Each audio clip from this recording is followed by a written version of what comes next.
Ladies and gentlemen, welcome to the second edition of Inside Finn with Verity Noble, Hi. one of the founders of Nude Foods.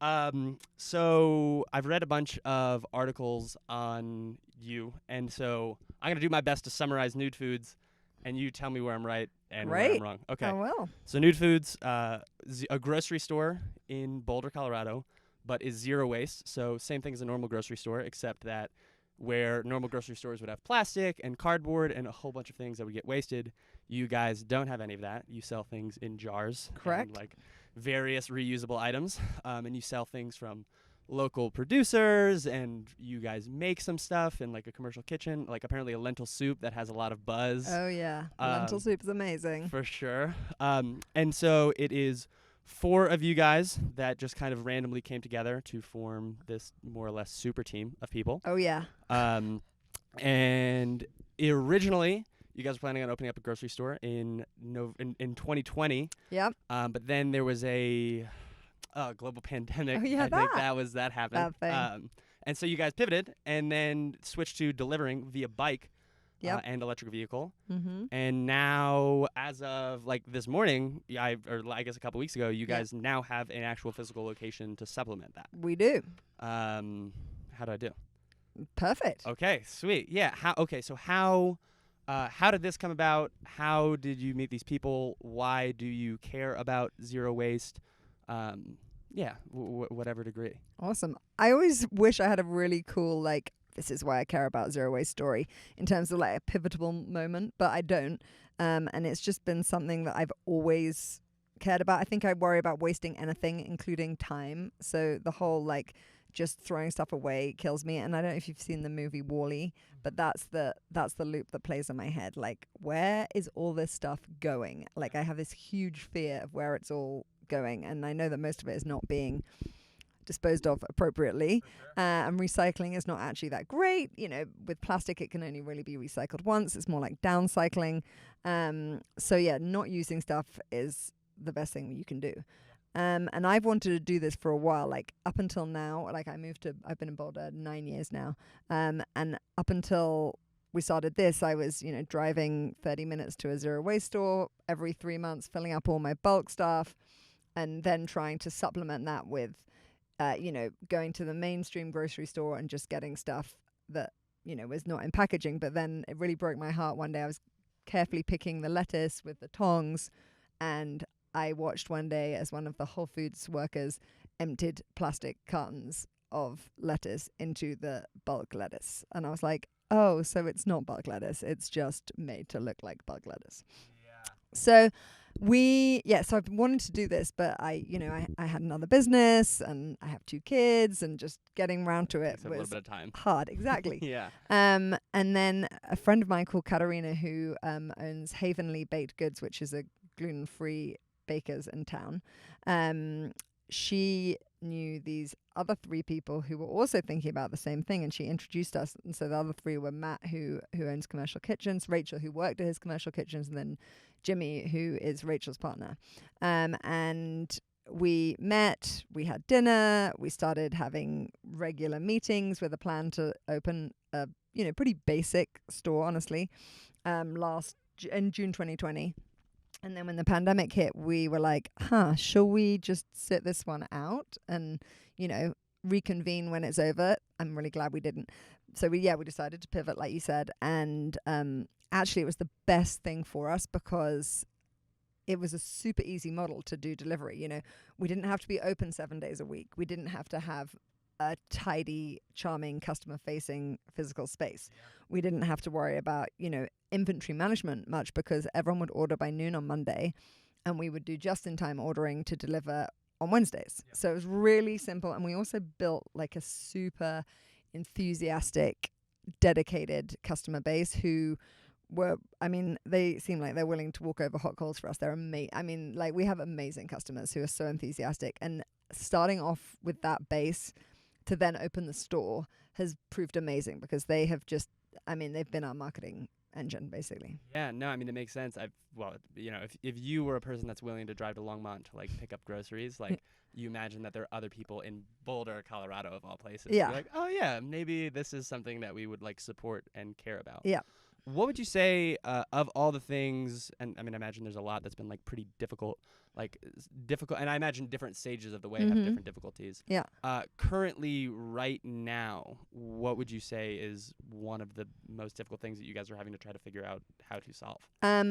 Jar filling. Okay. Takes a long time. So, a lot of people come in and say, oh, can I fill my own jars? And we're like, no, we're not like that. We're trying to replicate a traditional grocery store. But obviously filling a jar takes time. And so actually we've got an extra, probably 40 cents cost in terms of labor per jar. Yet we're trying to be lower cost than Whole Foods. So people don't tend to be willing to pay the extra. Although, I mean, people do pay the kind of the jar sanitization fee, which is, they pay a deposit for their jar and then they get it back minus this 50-cent sanitization fee. So that goes some way to covering it. But the complexity of keeping everything filled is really, it just takes so much time. Yeah. And then the other piece is we now have labels on our jars, which we didn't have when we were doing delivery. Okay. And so each product has a different label on the top of the jar, and we've got nearly 500 products. So if you think about it, when people bring back their jars with those stickers, it goes through the dishwasher, and then those lids have to be sorted, and then they have to be put on the right thing. So it's not is that a legal thing? Like when you're like actually like in a grocery store, it has to have like the nutrition factor. Yes, going on. exactly. So I mean, we don't have nutritional value, but we have ingredients and country of origin, that type of thing. Yeah. As far as like working with farmers and actually the logistics of that, one thing that I love that you guys do, like Ugly Produce and like kind of produce rescue, I think that's awesome because there is so much produce that goes to waste. How is it actually like working with farmers? How did you guys build those relationships? Is that difficult logistically? Like, are they well set up to work with someone like you, or? They are reasonably set up, and I've got to say that I don't know that much about this because Cool. Rachel, one of my co-founders, she Great. runs all this because she's incredible. Cool. But one of the things that we do get is so a farmer will go to the farmer's market on a Saturday, and then whatever they don't sell, rather than take it back to their farm where they're unlikely to use it, they bring it to us on Saturday afternoon, and then we sell it. Oh, that's the best. Yeah, so that works out really well. And then others, it's just a case of, they will let us know what they have surplus of each week, and then we get it. Cool. That's sweet. Yeah. That's awesome. Okay, so Nude Foods, you guys are opening up this new grocery store. Are you guys going to be open 7 days a week? Like, is it going to be like you think people can come and go, or? Yeah, so we first of all were opening Wednesday to Sunday. Okay. And literally in week 1 on the Monday, we had, I think, like 50 people show up. You're like, I'm so sorry. No, we didn't. Oh, we let them all in. Oh, we were like, well, we're here and they want to shop, so come on in. Cool. And so, and then we're like, actually, this is so confusing. Like, I hate it when stores have random opening days because for example, we wanted to go for dinner last night I was going for dinner with my other co-founder's family, and we wanted to go to this place, and we looked up and we're like, closed on a Monday, bummer. Yeah. And I think we just never want people to feel like, oh yeah, I would have shopped. Yeah. But it was closed, and sometimes you only get that one chance. For sure. You now know, you go buy twice as much plastic as Whole right? Foods. Yeah. Exactly. Yeah. So I just think that particularly with something new and interesting like this, we want to be available when someone's like, I'll try that. Yeah. Yeah. Okay. So you, as a person, what has your road kind of been to get to here to like doing Nude Foods? Oh my goodness. I give a few talks at like the university and stuff, and so I always say that my career path when I was in it made no sense at all, but looking back makes complete sense. Cool. That's really comforting to me right now in this space. I did the full quarter life crisis. I mean, honestly, like had no idea, was totally panicking about what to do, etc. So I came. I mean, how much detail do you want? To whatever. Yeah, somewhat. I mean, yeah. Okay. Like, how did you get to be doing what you're doing now? So. At whatever's interesting. I guess my big break was at university. I got voted in to be president of the British University Ski Club kind of championships thing, and at like age 20, I took 10,000 students away on vacation, and there was it wasn't like there was a grown up as my backup. It was just me and my team of student buddies. Yeah. And it's a crazy thing. Like it changes universities each year. So you stand for it, you put together a team, you have to pitch, and you get voted in by the other heads of the ski clubs. Oh wow. And then you take a year off school, as you guys would call it, universities I would call it. And you run this business, and I mean it's like millions of dollars, and you get given pretty much nothing at the beginning of it. You have to like just do the whole thing. Wait. How is it structured? Like it's just like a giant. You said a giant vacation for like. So yeah, there's a multiple giant vacation. So we took like 1,000 people to France for a trip near Christmas. We then run the Scottish Championships in Edinburgh with like 600 people competing. Oh wow. And partying as well. For sure. So there's a lot, we're British. There's balancing. so much drinking. And then, it culminates in a 2-week trip. I think we did to France, Les Arcs in France, where you bus everyone out from the UK. So like thousands of students. That's awesome. And then I had 50 we hired 50 people to be the reps. No way. And you run all the racing and all the accommodation and all the and every night it's like a full-on party. There's different parties, fancy dress, costume party, all that stuff. Oh, that's so awesome. And I remember at the beginning of this 2 weeks being like, if no one dies, I've succeeded. Yeah. Because people are skiing. Was it good? Really, it was amazing. I don't think I really slept for 2 weeks. I literally slept like on a radio. Oh yeah. And I've never ever been a person who like forgets to eat because I'm too busy. But I started not getting dinner till like 11 o'clock at night. You're like, oh wow, what's yeah, happening? Yeah, exactly. That's crazy. So that's how it started, and then I got headhunted by the Extreme Sports Channel to like launch an energy drinks brand for them. That's awesome. Which was crazy and fun and wild, and I spent a lot of time. It was like the #1 energy drink in France. And what was it called? Extreme Energy. Cool, that's a great name. I don't know if it still exists, honestly. We'll find out. and then I got offered a job running it's like they didn't like me calling it this, but it's basically the Olympic Games for business people in Australia. Cool. So I went over to Sydney for a year, and actually that job ended up being a total doozy. It was not that fun. So I changed jobs while I was there again, another sports company, staying in that kind of realm. And then I came back to England after a year because my visa was up, and I was like, I really don't know what I'm going to do. I worked for a marketing agency, which I hated because you had to ask 3 million people before you could make a decision. Oh yeah. And then I set up my own business, which was basically like the ski thing, but for people who'd left university. Cool. So people still wanted to do fun stuff together. They still wanted their lives organized. They had disposable income because they were all, in the UK, everyone kind of a lot of people go to London. Yeah. So it's like one hub where everyone from all the universities ends up for like 5 to 10 years after they finish school. Yeah. And so it's you walk into any bar and you know people. It's like a whole scene. It's so fun. Sweet. It's a scene. But I set up this company called 20 Days, which in England you get 20 days vacation minimum a year paid. That's awesome. That's the law. Yeah. And so the company was called 20 Days.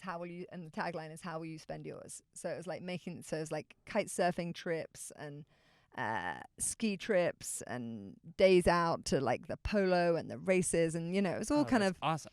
Fancy and, and I was definitely doing things as zero waste as I could there. But that was more of a sideline than the actual kind of.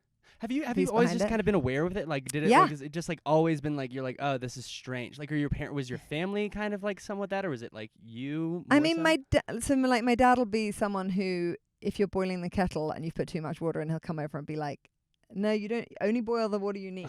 Okay. Yeah. Type thing. Yeah. But then he drives a gas guzzling car, so it's and.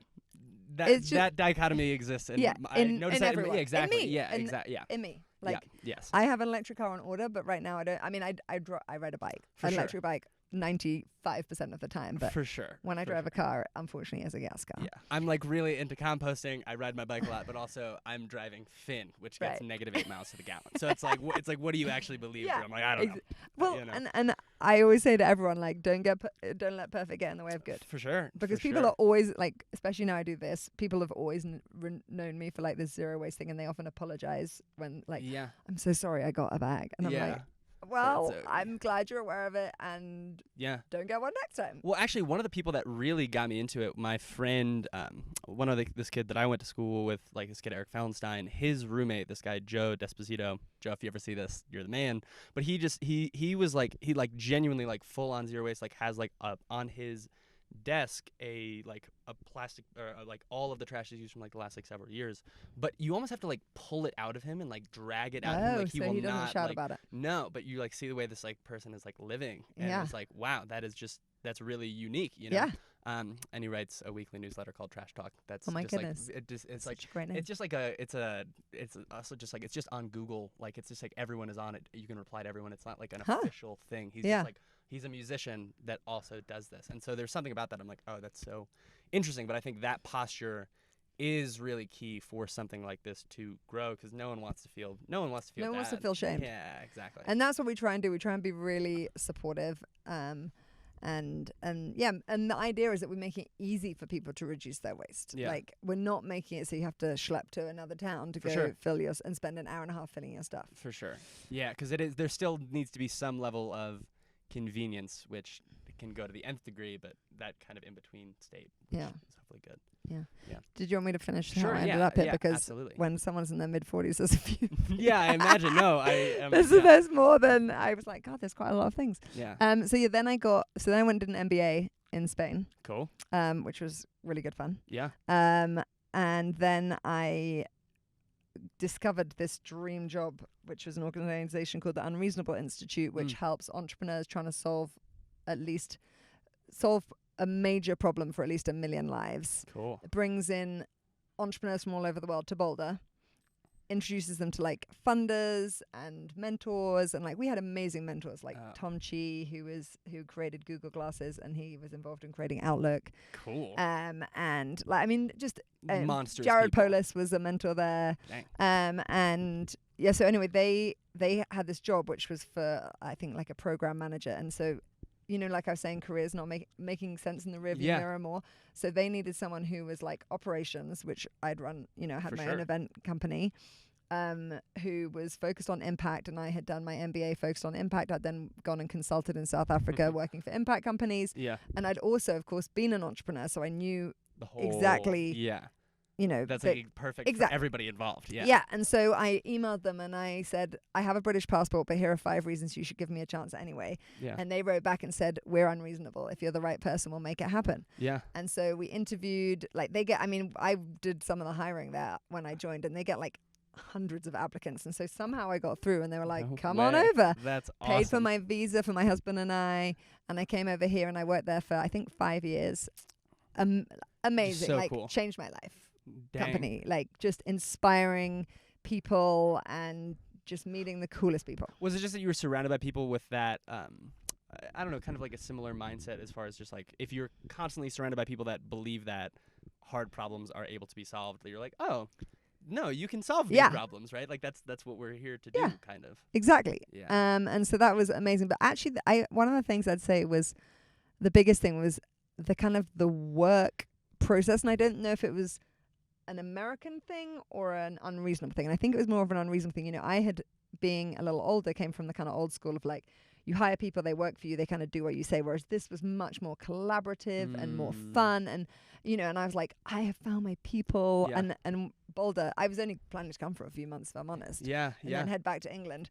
And I arrived and was like, oh, Boulder is my home. This is it. Yeah. And so they worked there for 5 years, and then my husband wanted to set up a finance and accounting company, and so he was looking for like the kind of the brand person and the salesperson. So I left Unreasonable to start that with him, and was there for quite a few years actually. Yeah. Which is hilarious because finance and accounting is not my thing. No. But Simple Startup was a really great company because. And it actually worked really well for me because the idea is that it makes finance and accounting accessible to people who don't like finance and accounting. For sure. So that's why. So kind of, and kind of like you're like, all right, you're this whole package of that, and then this is outside of your realm. It's like, oh, perfect. This is a perfect conjunction for people that are in your kind of scenario. Exactly. Yeah. And then I got invited to mentor a lot, like at Techstars Sustainability Accelerator, and work with a few other things which I really enjoyed. Yeah. And then met these guys, and now I'm here at Nude Foods, and it's best job I've ever had.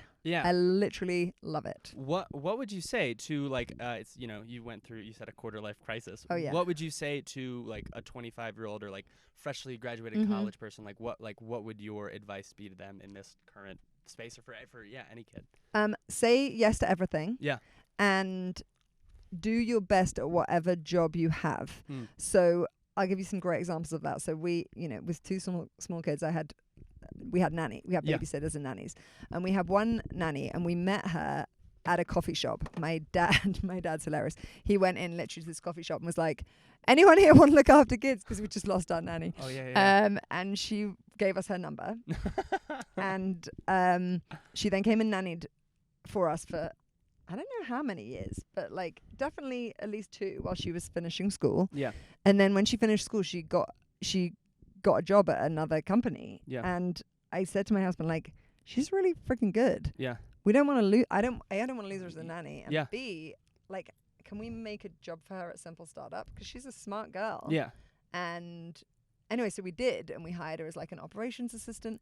And then she still did a bit of nannying on the side, like shared it. So I got to keep her a little bit. And then she ended up moving full time into that. And then she ended up being like a senior, probably one of the most senior persons. She was there for 4 or 5 years. Oh, yeah. And was one of the most senior people running operations at Simple Startup, at a young age, because she had done such a great job in this nannying role that we had then seen her potential, and and stuff like that. I think I just always tell people, like, you just don't. There's opportunities everywhere. For sure.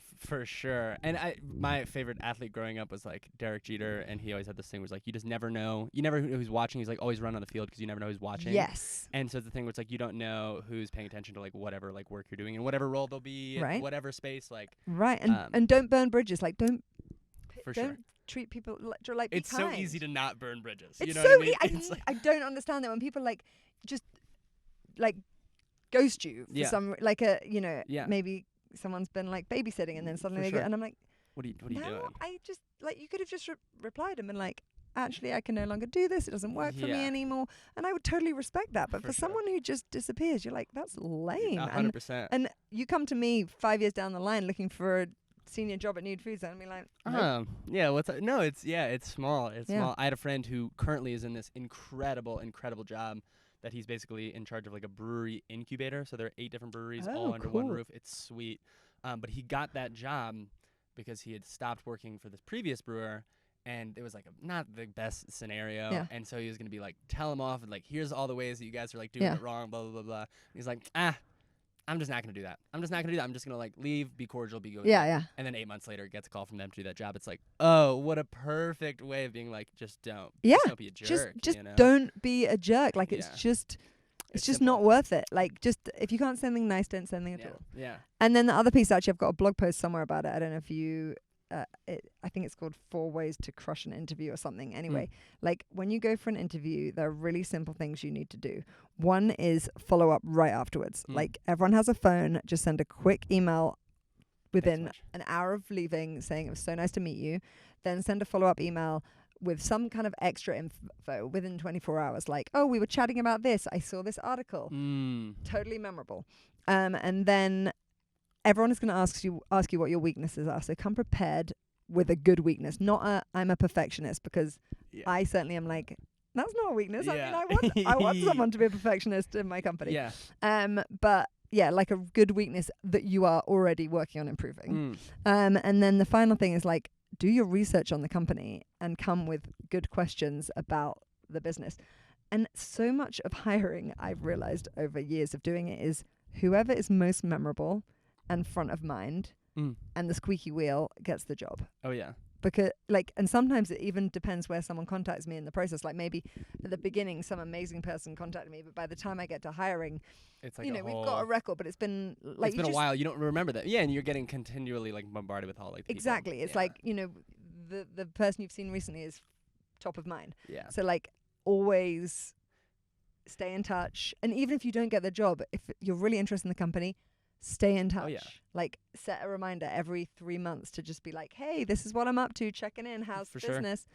Because then you're memorable. I always feel like worried about like being like annoying, but then on the opposite side of that, if someone is hiring for a job and this person like is like chomping at the bit, it's like, oh, you're not annoying, you're just like, you're tenacious. Like I want you to be for whatever role you're doing. Exactly. Everyone's looking for grit and enthusiasm. And if you can demonstrate those. Yeah. That's good. Yeah. Question for you, because you work on a whole bunch of different things, and then I saw there was one blog post on your like website talking about there was like a really cold day in Boulder and like dealing with like the homeless population and things like that. Um, you seem like a person who's at least paying attention somewhat to being. There's a lot of problems, and there is. It's going to take a lot of energy to solve them. Mm-hmm. How do you personally strike that balance between I want to solve these problems. These are like legitimate issues, and there's like no shortage of issues and things that should be like really gone after, while also knowing that you are like an individual human and can only do so much. How do you try to strike that balance, and then also like what like specifically do you do when you're like almost just like burnt or done? Because I imagine that does happen. It does. Yeah. And actually, that was such a good question, because I don't always strike the balance very well. Yeah.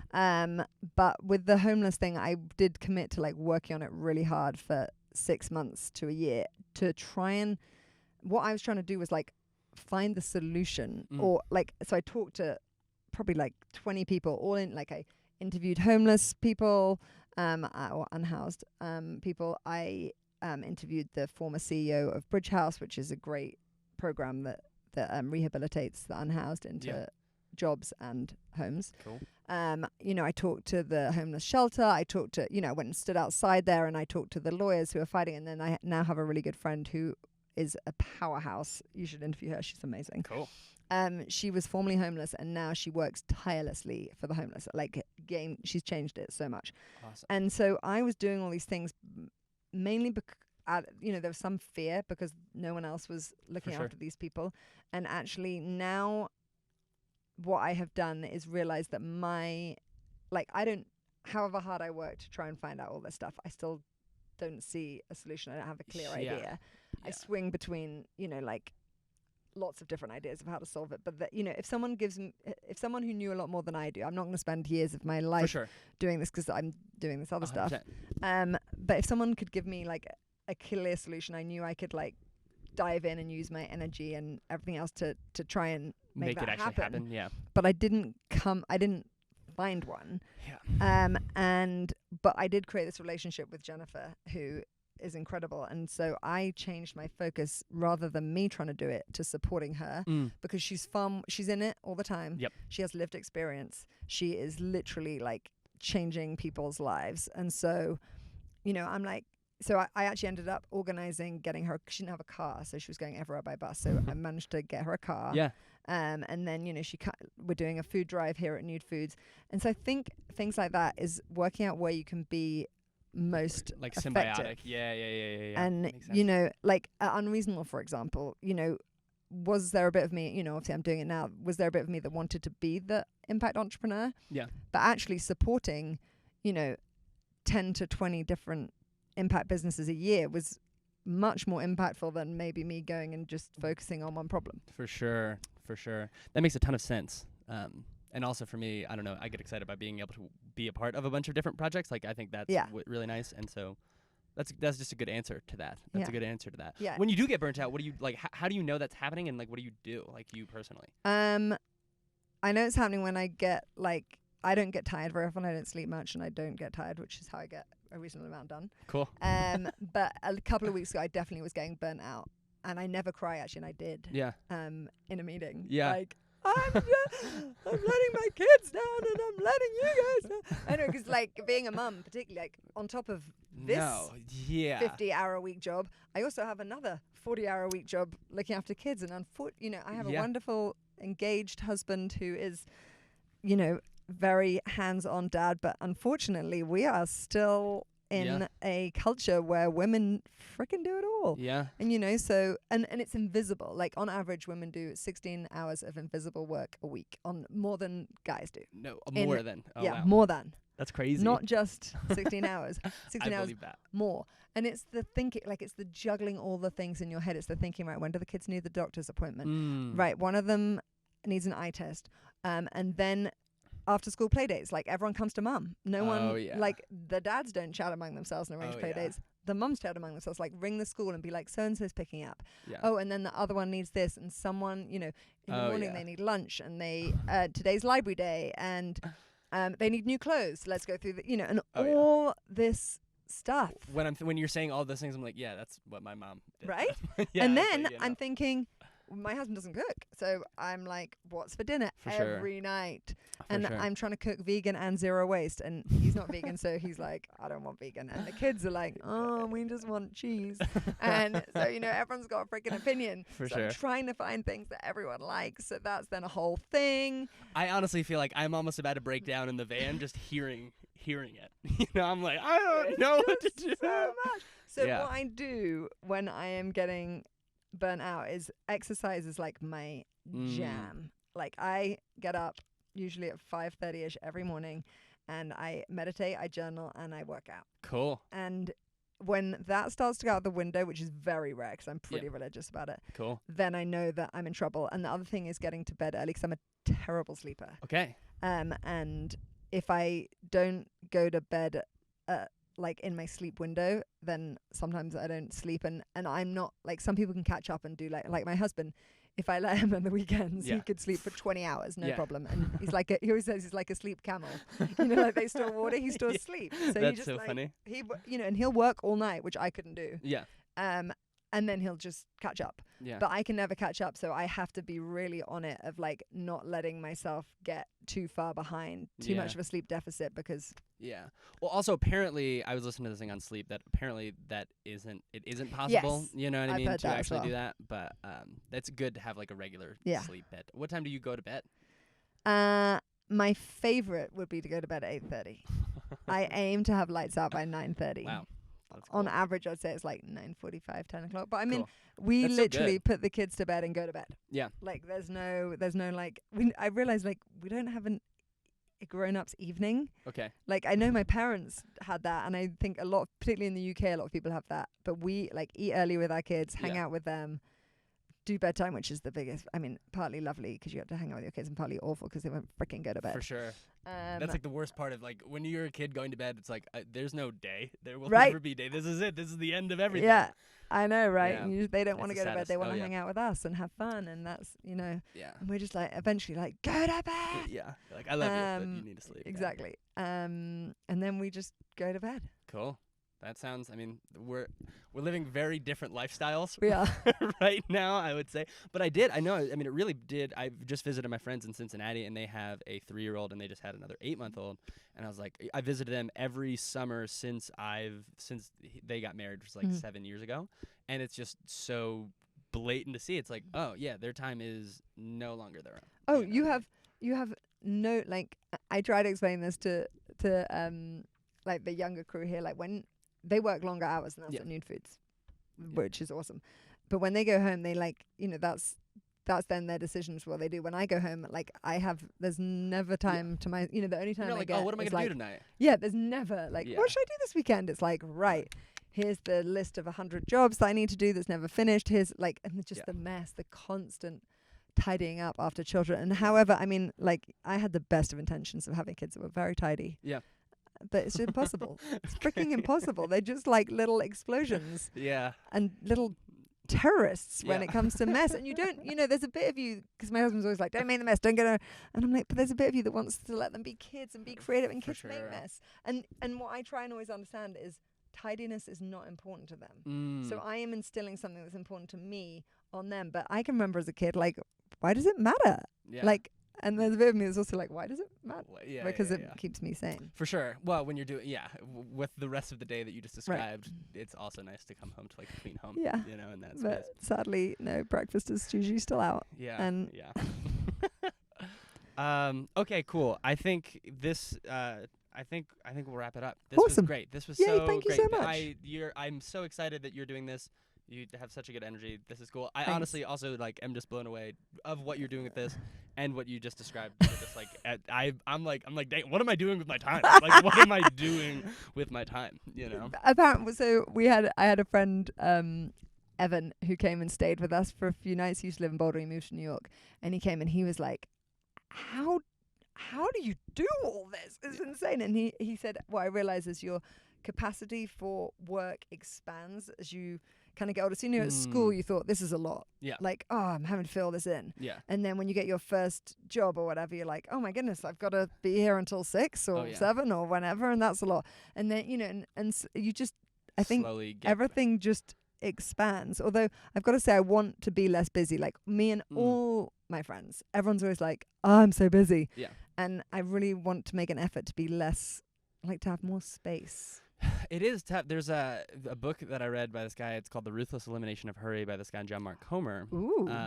And he's a pastor out of Portland, so it kind of comes from a lot of that space. But it really did. It put like such a finger on that like perpetual, just that perpetual business. Is that it is like it's like one part status symbol, and even like broke down like going into like advertisements where you're looking like advertisements like the 70s and 80s, and you're like, and definitely before then it's like, oh, you're on a boat, you're doing nothing, and then like, you look at a Rolex ad now and it's like they're like in a meeting, like walking down the street, and it's like this like if I'm trying to like flex on someone, it's like, oh, and I'm definitely, I feel so convicted by it, 'cause it's like, oh, I'm doing this and I'm doing this, and there's definitely some type of pride that I get 100%. From it, but then it's like valuing, it's like, all right, well, what is this outward, like, and I love doing those things, and I'm like proud of doing those things, and I feel that, but balancing like what is that with also what is actually useful for me, independent of anybody else, and like your family unit or like myself as an individual, like what is actually that balance for like the most satisfactory life, and it probably is less work than that, but it's hard to do, because all these projects, again, going back to that previous question, like there's so much that's worthy of my time. And sometimes, like, I know, like, so it was like Lewin, one of their kids, like he wanted to read. He just wanted to read. Yeah. And I was like, oh, when I leave, Lewin doesn't want to stop reading. Like, he always wants to read. Yeah. But then it's like, how do you do that, And so it's just tough to, I don't know, figure out the balance. Yeah, exactly. You have to kind of give away yourself for a while. Yeah. Or really work hard to maintain yourself. Yeah. Because otherwise you can just like be serving everyone else all the time. For sure. But I was going to say, what was it? Yeah, I think often people who are high achievers, like you obviously are, when you have that space, you then fill it with something. So it's kind of almost, for me, there's a great saying. I wish I could memorize it, because I tell people this all the time, but it's basically, I have it up at home, and it's like, don't let me waste a single second. Even when I'm asleep, let me dream, because I don't want to waste a moment of my, and that's how I feel all the time. Like, I do not want to waste a moment. Yeah. Like, I do. It's funny. I'm envious of my friend, because he has really vivid dreams, and I'm like, that sounds awesome. Like, I just go to bed and wake up. Like, I could do. That would be so cool. I wish I didn't have to sleep. Honestly, I don't enjoy sleep at all. I find it really boring. It's I really wish I could just like take something and just truck on through. Maybe in the future, I don't know. Yeah. I don't know. That'd be incredible. That would change the game. But I'm sure that we would have the same. I'm sure you'd have the same problem. Like, you just do more. Do more. Yeah, it's like however many days you have. That's yeah. Well, cool. Well, thank you so much. Thank you. Was so this was awesome. really fun. Drew sells out. Inside Finn, second edition with Verity Noble of Nude Foods. Great human. Good things. Awesome. Yes. Thank you so much. Yeah, this is great. Yay.